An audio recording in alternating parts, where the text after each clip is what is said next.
everyone. My name is Cassie. I'm the Senior Director of Marketing and Communications here at Games for Change.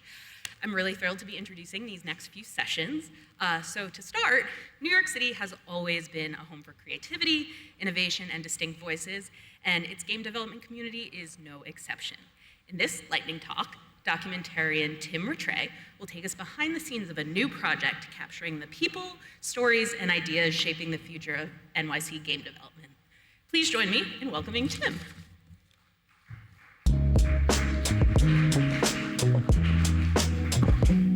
All right, hey everyone, thank you so much for coming. This is an honor to be up here. I want to just share with you some of the insights about the New York game dev scene that I've learned in this journey documenting it. But first, a little about myself.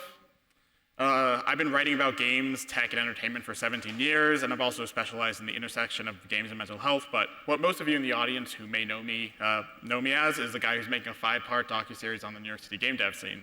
So I've been a bit coy about what I'm actually calling this thing, and the shirt kind of ruins the reveal a little bit.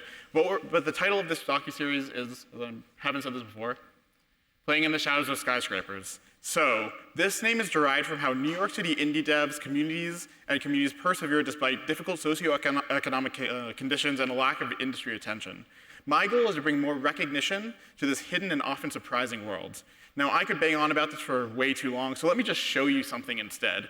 What you're about to see is a proof of concept teaser. In the first teaser we've shown that it should give you an idea of what we're going for. And before I do this, I also want to give a shout out to my 2 team members, Kevin, who's here with me today, and Nicole, who've been instrumental in this, so thank you. All right.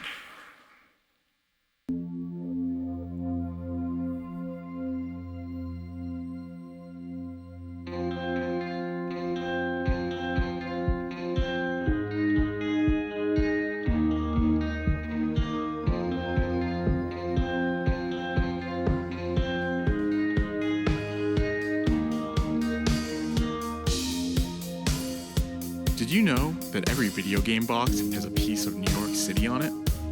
And it's not just that. From Donkey Kong to Grand Theft Auto and beyond, video games have carved their history by celebrating New York. So why is it that the real story of New York games has been shrouded in the shadows of skyscrapers?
Thank you. So why am I documenting the New York City game dev scene is probably the question you might be asking. Well, there are a lot more reasons than I could possibly touch on in the time I have, and some of those key ones include shining a spotlight on indie developers and spaces that have long gone overlooked in the games industry, the socioeconomic struggles that they're facing, why AAA has not worked out here, advancements in games education, and artistic spaces that pull from New York's rich history of counterculture scenes. But at the heart of all of this is what you just saw in the teaser. The game dev scene here looks a whole lot like the endless shapes, sizes, and colors that make the city unlike anywhere else in the world. So in other words, it's a reflection of New York City diversity. Now, I like to explain New York City diversity as like this way. If I walk out my door and have conversations with the first 10 people I see, I know they're gonna offer me 10 different walks of lives, ethnic perspectives, and lived experiences. And I live in Hell's Kitchen, so that's maybe a little bit biased. I think it honestly would not look too much unlike this, only there'd be some more age variation. And this is something you can only find in New York City. This same dynamic is what I find in the New York City game dev scene. One moment that stands out to me in the journey of documenting this scene so far is last year's Game Devs of Color Expo watch party. It's one of the many instances where developers were able to both share in their identities as New Yorkers that binds them together, but also how their differences enrich their shared and separate communities. This is why some of the most hyper-personal and community-driven games are made in New York City. Last year's breakout hits, including Consume Me, Skate Story, and Despelote, are all shining examples of this. And you may say, well, wait, Despelote takes place in Ecuador, but that's only half the story. Its developer, Julian Cordero, who made the game in New York City, told me that if it wasn't for a mix of the homesickness while attending the NYU Game Center, as well as pockets of Ecuadorian culture that he found in the city to help assuage that homesickness, Despelote may never have been ideated. So, to sum it up most simply, the types of games made here are as varied as the people who live here.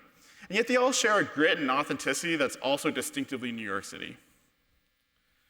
Also, there's another key element at play here that needs to be considered: the lack of a AAA presence in New York City.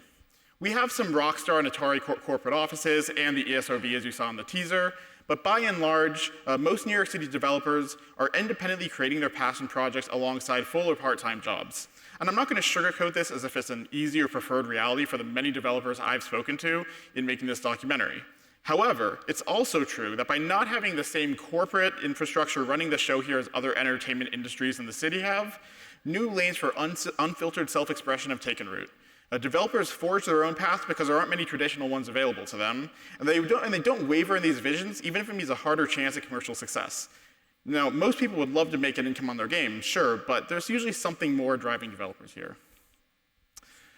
Communities and organizations also take on a more prevalent role in this less corporate ecosystem, and whether their mission is to put on showcases of local games, provide a watering hole filled with home-built arcade cabinets, or offer a mock AAA studio experience to community college students, they all share in celebrating our communal identity as New Yorkers and in the individuality that makes us special, and especially given this city can make you feel like a cog in a machine, that individuality is really important. But I don't want you to just hear all this from me. That's why I made a video for you with some local developers, community leaders, and government officials who will speak to the same diversity that I've noted. The diversity of people who are here is what's the most New York thing about this festival. You would not see this anywhere else in the world. And we know that that's what makes us special as New York City and what makes us proud. And so to see the range of people also that are gamers, I think is the coolest thing. It's like now I can have spaces that are like, okay, there are Latino devs over here, there are Black and brown devs over here, there are devs who are focused on Unreal over here.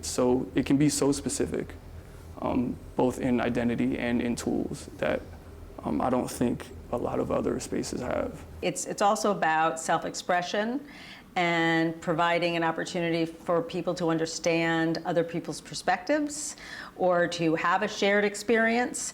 And I think that kind of creator-driven, stories that are expressed in games is very much what New York is about. I think New Yorkers have a point of view.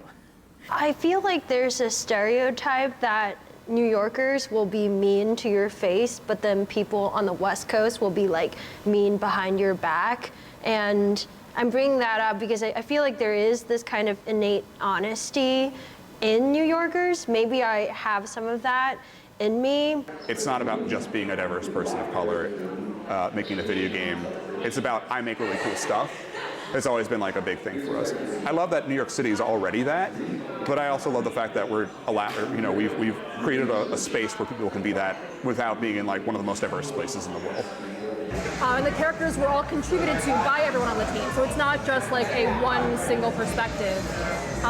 But they were inspired by quite a few of us kind of sitting down, sharing our stories, sharing our identities, and knowing that some of our identities aren't really represented very often in media, and being like, well, we want to be that representation. We want to kind of show it in a way that was approachable to people. You meet people of very different cultural backgrounds and identities every day.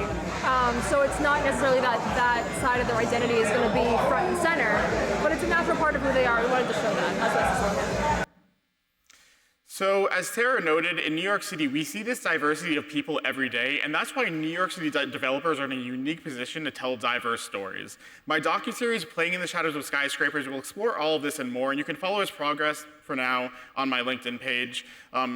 Two more things. First of all, I'm hosting an after party. If you're interested, we'll be there from 5 p.m. until way late, so even if you're staying for the award show tonight, we'll still be there after. So if you're interested to meet some people in the community, including people you just saw on the screen, feel free to check out that QR code. And lastly, to the people in this room who are part of this community, I'm here because of you. I would not be on the stage. This documentary would not exist if not for the community here being so welcoming, and I could never repay that enough. So thank you so much. Anyway, that's all I have to say. Thank you.